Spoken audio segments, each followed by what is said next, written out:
To begin learning how to roll, we're going to start kneeling down. Put one leg forward. Take your front hand and touch your back knee. Take your back hand, put on the floor. Put your head close to your back armpit. You want to roll diagonally from your shoulder to your opposite hip. You want to keep your head out of the way, so you want to tuck it into your back armpit as much as you can. One of the biggest mistakes people make when rolling is they let their butt drop down sideways instead of rolling over the top. I always say to make your feet go past the ceiling. You don't want to roll like a somersault down your spine.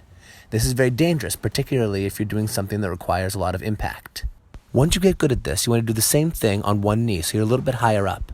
You're going to put your hands in a circle, reach towards your back foot, go over your front knee, and do the roll. Then you can try it standing up. You stand up, reach forward towards your back leg, roll over your front shoulder, and roll diagonally across your back towards your opposite hip, coming up at the end of the roll back into the same position you started on. Be careful not to kerplunk and land hard on your shoulder, or to let your butt drop to the side and do a barrel roll. The next step is to try to roll further, jump, or go over obstacles. The best way to start this is by putting an obstacle in front of you and gradually increase the size and height of that obstacle.